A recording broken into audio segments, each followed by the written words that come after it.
नमस्कार. ज्योतिबाच्या नावानं चांग झालंय, काशीनाथाची चांग झाली.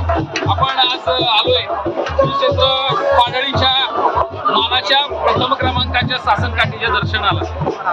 चैत्र पौर्णिमेला वाडी रत्नागिरीला ज्योतिबाची जी यात्रा भरते, या यात्रेमध्ये या यात्रेच्या छबिन्यामध्ये पहिल्या सासनकाठीचं पहिल्या मानाची सासनकाठी जर मोठी मानली जात असेल तर ही पाडळी तालुका जिल्हा साताऱ्याची सासनकाठी आहे. या सासनकाठी अग्रक्रमावर पुढे ठेवून त्याच्या मागे हा ज्योतिबाचा शाही छबिना चैत्री यात्रेचा निघतो. आपण आज या सासनकाठीबद्दल माहिती घेण्यासाठी या ठिकाणी पाडळीमध्ये प्रयत्न करूया. आपल्या बगाड यात्रा भाऊजनच्या देशच्या सगळ्या प्रेक्षकांसाठी आपण या सासनकाठीबद्दल, या सासनकाठीची परंपरा आणि या पाडळी गावची परंपरा ही माहिती घेण्याचा प्रयत्न करूया. नमस्कार. मला आपल्या काठीचं महत्व सांगा आणि आपल्या ज्योतिबाच्या त्या यात्रेमध्ये आपण या सासनकाठीला अग्रक्रम का असतो हे आपण जरा थोडं सांगा.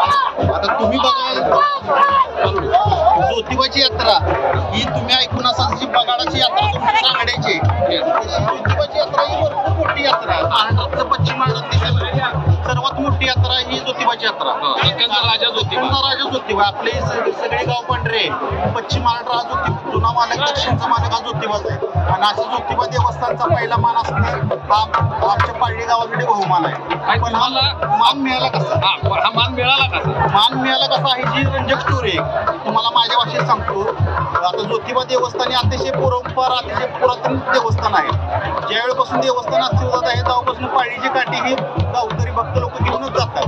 पण हे मानपण आलं हे शाहू महाराजांच्यामुळे. हे कसं आलं, ज्यावेळेस 1800 साली प्लेगची साथ आली होती, ज्यावेळी माणसं जीवाची पर्वा करून घरी लपून बसली होती, अशा परिस्थितीत काय झालं, आपला लोक दक्ष प्रजारक्षक राजा कोण, राजा शाहू महाराज, त्यांनी अशी काळजी वाटली प्रजा, कारण ज्योतिबाची यात्रा ही लाखोच्या गर्दीने भरते.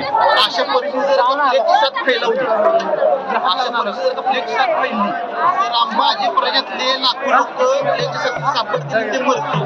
त्यांनी काय केलं, बाबा यावेळी ज्योतिबाची यात्रा भरवायचीच नाही असा निर्णय त्यांनी जाहीर करून टाकला. बाबा डोंगराव कोणी यायचंच नाही.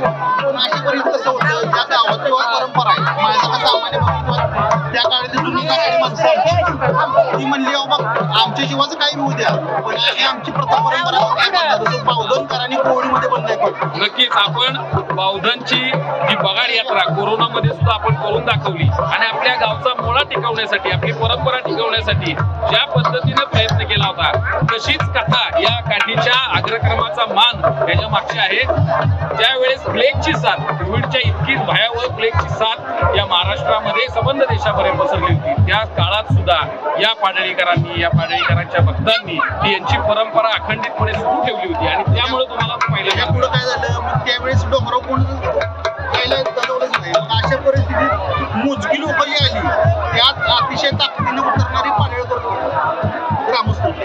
पाडळकर ग्रामस्थित असल्यामुळं शाहू महाराजांनी जाणलं की बाबा हे गावची मातीच काहीतरी वेगळी आहे, हे गावची लोकच रांगडे आहेत, बाबा ह्यांच्यात ताकद आहे, हिंमत आहे आणि ह्यांच्यात ज्योतिबाबद्दल निश्चित बघते. अशा परिस्थितीत पुन्हा एक साथ फक्त एकच वर्ष नव्हती असं नाही, सलग 2-3 वर्ष त्याची साथ होती.